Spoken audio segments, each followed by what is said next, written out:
Internet? Welcome to GameTheory, the show that rakes in the views, and before you realize it, it's too late. No! You're subscribed. Speaking of subscribing, I want you to head down into the description, subscribe to the ChrisTofu channel and to the GameTheory's channel. It's a GameTheory parody, and it's a ChrisTofu video. Now, let's talk Five Nights at Freddy's. Five Nights at Freddy's is a game about haunted animatronics made by a guy so another guy can be madly obsessed with. Now, don't get me wrong. I like FnaF. FnaF is a great game.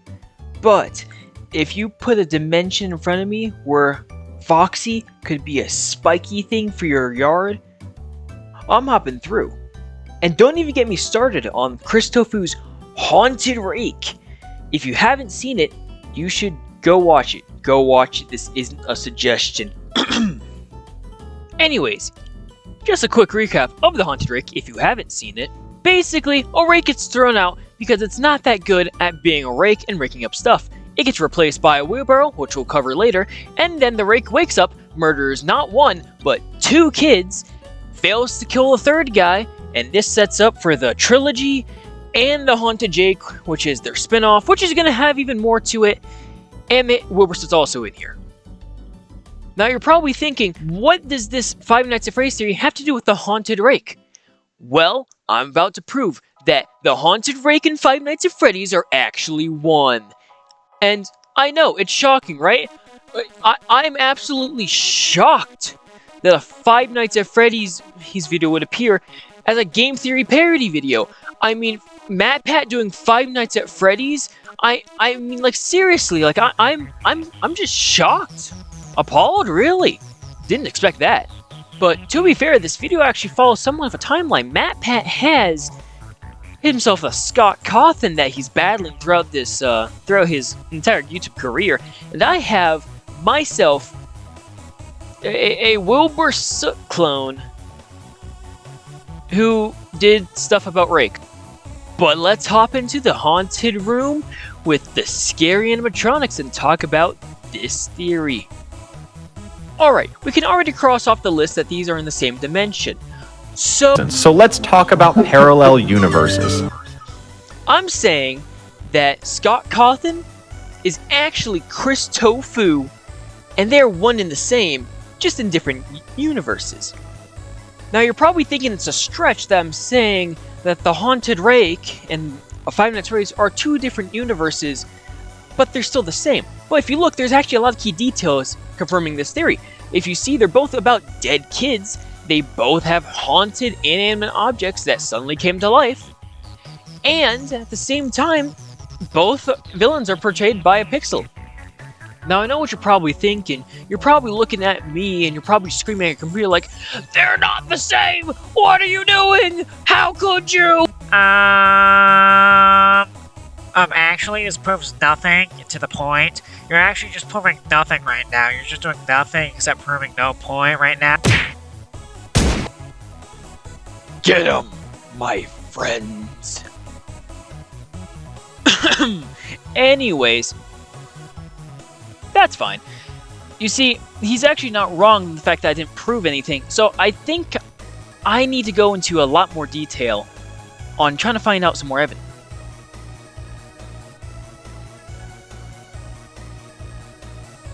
So I've done it. Lie to everybody. All the time. I rewatched it. Lie. I did it. Lie. And I can now say I have definitive proof for this. Lie. Excuse me for one moment. I just gotta do something.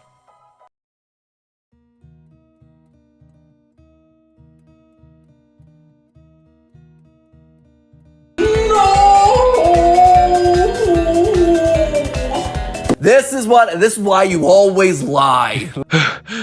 Alright guys, I'm back for not doing something illegal. Lie. I swear I will end you. Anyways, watch this definitive proof that I have laid out for you right here.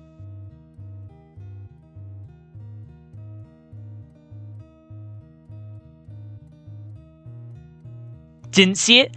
How about you check out this proof right here?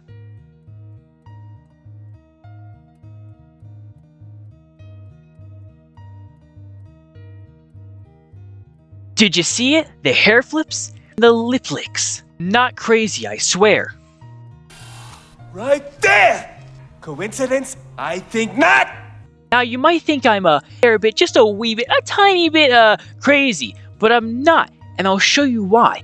If you count each lick lip and hair flip, it actually equals 7 lick lips and 8 hair flips. And you know what that means, right? You know what it means? Was that the bite of 87? Good work, Markiplier. You did it. You solved the mystery. Have yourself 2 cookies, and be happy about that, my little buddy. Yeah, you're good. Now that I've solved that this is actually a parallel universe, it's time to get on to the meat and potatoes of this. It's time for everyone's favorite game. Which haunted inanimate object is which haunted inanimate object? Woo! Yeah! Woo! Let's start with one of the more popular animatronics, Freddy Fazbear. He is, in fact, without a doubt, Rake Jr., for the main purpose that both of them are more iconic in the series, but not very lore-heavy. Okay, is Matt Pat gone? Okay, good. Now, next up we have no! Let's go! Music Man! Yep, that's right. Music Man.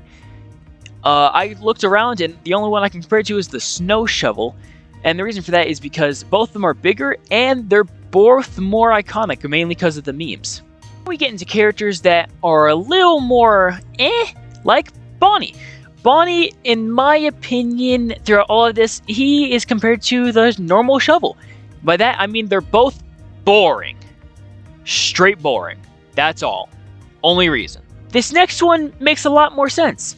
Foxy, Mr. Pirate himself, is compared in the Haunted Rake cinematic universe as the weird spiky thing that we never figured out what the answer was. Mainly because they're both made to go fast and they're both have spikes. You're not fucking.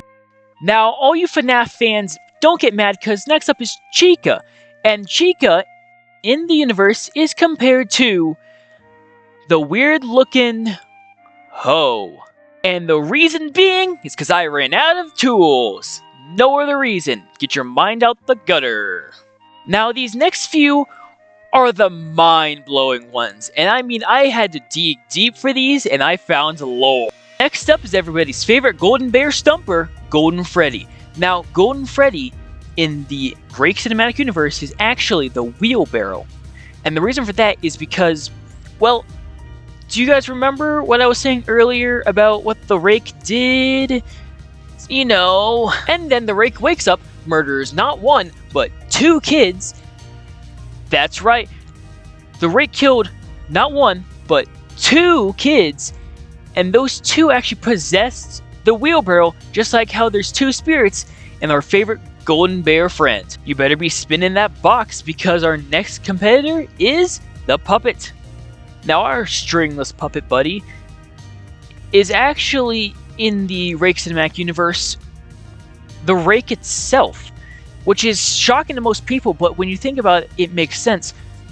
In the universe, both the puppet and the Rake give life to the inanimate objects, and that just makes them super close and similar, because if both of them didn't exist, then we wouldn't have the game or the series to begin with. But I'm done talking about the animatronics, so let's talk about the humans. Now let's talk purple, and I mean purple guy. Now, the only person I could find in the Rake universe is actually the Wilbur Soot played character at the end, who's actually unnamed. Now, this character comes back to life just like William.